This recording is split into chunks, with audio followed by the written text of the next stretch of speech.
चलिए, ये सब तो चलता रहेगा, पॉलिटिक्स ना हो ये भी आपको बताएंगे आगे किस तरीके के रिएक्शन है। लेकिन इस बीच में आपको ये जानकारी दे दे कि ऑपरेशन कहां तक पहुंचा है चेतना के रेस्क्यू को लेकर। अब तो ऐसा लगने लगा है कि शायद अब सचेत कर रही है, चेत कर रही है प्रशासन को चेतना। आपको बड़ी खबर बता दे, किरतपुरा में बोरवेल में मासूम चेतना के गिरने के मामले में बालिका चेतना के लिए ग्रामीण तो दुआ कर रहे हैं, पूरे राजस्थान की जनता दुआ कर रही है। चेतना को बोरवेल से बाहर निकालना है, लेकिन जो रेस्क्यू चल रहा है वो कहीं ना कहीं रुकावट आती जा रही है। डीआरएफ, एसडीआरएफ और सिविल डिफेंस की टीम तो लगातार जुटी है।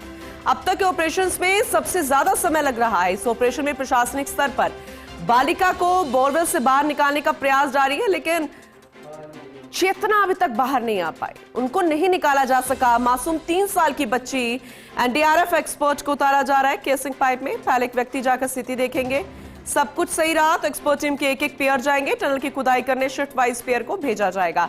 अनिल हमारे सहयोगी हमारे साथ जुड़े हुए हैं, ज्यादा जानकारी उनसे लेंगे। अनिल, फिलहाल अभी स्थिति क्या है? कल भी रुकावट आई थी, कहा गया था कि बारिश की वजह से दखल हो रहा है, बड़ी दिक्कत आ रही है, लेकिन आप जरा ये क्लियर कीजिएगा अभी क्या कुछ चल रहा है, क्या कोशिशें हो रही हैं वहां पर?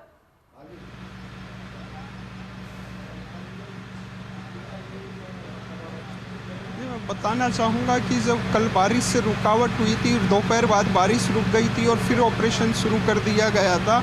और उसके बाद भी आज भी अब जो सूत्रों से सूचना मिली है, जो पाइप डाला गया है उसमें कहीं ना कहीं बैंड है और अंदर कुछ खतरा है, फिर भी इन्होंने हाइड्रोलिक मशीन लगा के जैसे तैसे उस पाइप को ज़बरदस्ती अंदर ठोका गया है और मीडिया को कवरेज करने से रोका गया है। हमें ऐसी बार बार, जैसे आज 6ठा दिन हो रहा है, 6 दिन पूरे हो गए वहाँ पे, और 6 दिन पूरे होने के बाद अब ये हमें रोका जा रहा है यहाँ पे कवरेज करने के लिए। इस जगह खड़ा करते हैं कि जहाँ से विजुअली नहीं हो पा रहे, और जो अधिकारी हैं ना कोई ब्रीफिंग कर रहे और ना कुछ बता रहे। और हमें देख लो आप, बिल्कुल रोका जा रहा, कहीं कहीं वीडियो में बिल्कुल इस जगह से खड़ा किया जाता है जहाँ पे कोई विजुअल नहीं है। अब जैसे रेड माइनर्स उतारे जा रहे हैं डेमो के लिए, और क्या कुछ हो रहा है क्या कुछ नहीं हो रहा, लेकिन वहाँ पे इस रोका जा रहा है, मीडिया कवरेज के लिए रोका जा रहा है। विजुअल में देख सकते हैं और नीचे सारे अधिकारी मौजूद हैं, लेकिन कोई भी बात करने के लिए ऊपर नहीं आ रहा कि भाई किस क्या है, हमें जगह दी गई नहीं गई। बार बार हमें पीछे धकेला जा रहा है, बार बार हमें पीछे किया जा रहा है कि भाई इस जगह से खड़ा नहीं, अगर काम चल रहा है तो हम दखल थोड़ा ना दे रहे हैं, हम तो उनके काम की तारीफ ही कर रहे हैं कि आप लगातार कोशिश कर रहे हैं। आप अपने एरिया में जाइए, एरिया में तो है नहीं, जो आपको दे रखा है जहाँ सारी मीडिया खड़ी नहीं, ऐसे नहीं है। एक तरफ मीडिया को लोकतंत्र का चौथा स्तंभ कहा जाता है और फिर हमें जैसे कवरेज के लिए रोका जा रहा है मीडिया को। अनिल, उनसे बात कीजिए, उनको बोलिए कि हम आपका रेस्क्यू ही दिखा रहे हैं, हम आप पे सवाल नहीं खड़ा कर रहे हैं। अभी क्या चल रहा है वो स्थिति दिखाइए। लेकिन रेस्क्यू तो हो ही नहीं रहा। यहाँ पे 6 दिन हो गए, परिजनों का बुरा हाल हो रहा है वहाँ पे। तो चल कर क्या रहे? क्या चाय पानी पे चर्चा चल रही है? क्या पकोड़े तले जा रहे हैं बारिश में? हो क्या रहा है वहां पर? अनिल, जरा स्थिति को दिखाइएगा, अच्छे से कैमरे में कैद कीजिए और बताने की कोशिश कीजिए कि दरअसल चल क्या रहा है वहां पर।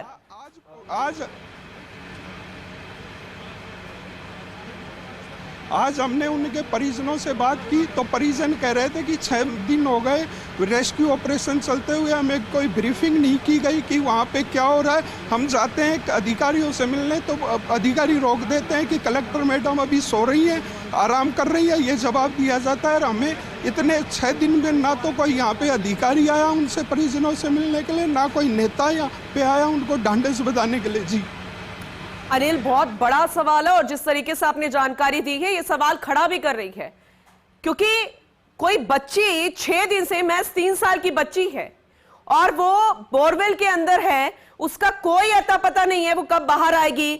न जाने कितने जुगाड़ लगा लिए गए, प्लान ए, प्लान बी, और अब ये कह रहे हैं कि मैडम सो रही है, कलेक्टर मैडम सो रही है। आखिर नींद कैसे आती है इनको?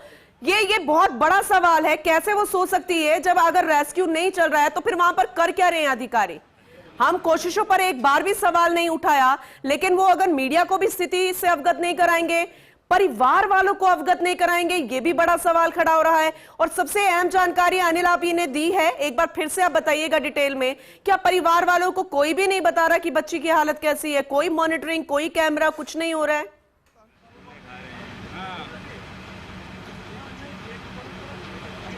मैं बताना चाहूँगा कि ऑपरेशन का नाम क्या होता है। ऑपरेशन का होता है कि बिल्कुल इमरजेंसी स्थिति के अंदर कैसे भी रेस्क्यू करना, और 24 घंटे चलता है। लेकिन यहाँ पे जो 6 दिन से ऑपरेशन हम देख रहे हैं, क्या होता है 12 बजे बाद, 1 बजे बाद सब अधिकारी अपने अपने घर चल जाते हैं और यहाँ पे काम रोक दिया जाता है। दिन में जैसे कोई शिफ्ट का काम हो रहा है, जिस तरह यहाँ पे शिफ्ट का काम हो रहा है कि जैसे 6-6 घंटे में कोई काम करेगा तो शिफ्ट पूरी हो गई और सो गई जाके, रात को काम रोक दिया जाता है। इस तरह का यहाँ पे रेस्क्यू ऑपरेशन चल रहा है। जी अनिल, जिस तरीके से पुलिस वाले आपको यहाँ से हटा रहे हैं ना, उससे साफ नजर भी आ रहा है कि वो स्थिति से अवगत नहीं कराना चाह रहे हैं, क्योंकि गांव ग्रामीण क्षेत्रों में भी जब बारिश आती है तो लोग तिरपाल लगा के काम कर लेते हैं, और ये बहुत बड़ा मुख्य साधन माना जाता है। और ऐसे में अगर ग्रामीण वालों को कहते तो वो व्यवस्था इन लोगों के लिए करा देते, और ऐसे में बारिश का बहाना ना बनाते। अब तो ऐसे कई गंभीर सवाल खड़े हो गए हैं। हम पहले कह रहे थे कि हम कोशिशों पर सवाल नहीं उठा रहे हैं, लेकिन जैसे कि आपने बताया कि शिफ्ट के अनुसार काम कर रहे हैं, ये बहुत गंभीर विषय खड़ा हो गया है। अनिल, बहुत ही गंभीर सवाल, गंभीर तस्वीरें। पुलिस वाले आपको क्या कहते नजर आ रहे हैं, एक बार सुनवाइएगा।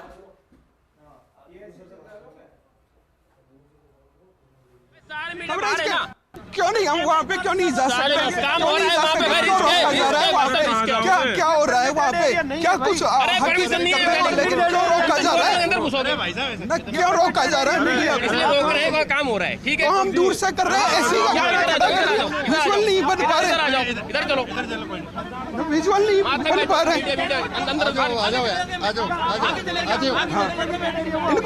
इनको दिखाओ, हमें रोका जा रहा है। बोलो। तो हमने कहा कि मैडम से बात करा दो, तो कब बात करें? सब कुछ हो जाएगा जब कराओगे बात। क्या हो गया अभी? हुआ क्या है? देखिए वहां पर प्रशासनिक अमला, ये सिक्योरिटी गार्ड्स ऐसे लगाए गए हैं, ना कोई अंदर आ सकता है ना कोई जानकारी साझा कर सकता है। कैसे धमकाते हुए नजर आ रहे हैं, मीडिया को अंदर नहीं जाने दे रहा। जैसा लग रहा है कि कोई पंडाल बना दिया गया, बैरिकेडिंग कर दी गई है। कोई भी मीडिया कर्मी अगर पहुंचता है तो इनमें दखल अंदाजी नहीं है। हम तो तस्वीरें दिखा रहे हैं, राजस्थान की जनता क्या पूरे देश की जनता जानना चाहती है, और ऐसे में क्यों रोका जा रहा है? मुख्य कारण तो बताइए। बिल्कुल गुमराह कर रहे हैं ये, और यहाँ पे कोई काम नहीं किया जा रहा और मीडिया को रोक रहे हैं। सर, आप लोकतंत्र का चौथा स्तंभ है, मशीनें रखी हैं, के लिए रोक रहे हो। मशीनें रखी हैं इधर, ऐसी जगह खड़ा किया जाए, पुलिस वाले धक्का दे रहे हैं। रेस्क्यू ऑपरेशन में दिक्कत हो रही है। लोकतंत्र के चौथे आपका अलग से बना रखा है, मना करोगे? तो कोई भाषणबाजी थोड़ी ना चल रही है जो अलग से बना दिया गया मीडिया के लिए। मीडिया को धमका रहे हो? ये इन्होंने अपना डेरा क्यों लगा दिया यहाँ पर? ऐसे अलग से बना रखा है। पूरा देश किस तरह हमें धक्के दिए जा रहे हैं? इनसे जरा पूछिए कि अलग से कैसे, ये कौन होते हैं कि अलग से मीडिया के लिए बना दिया जाए और ये डेरा जमा लिया जाए यहाँ पर?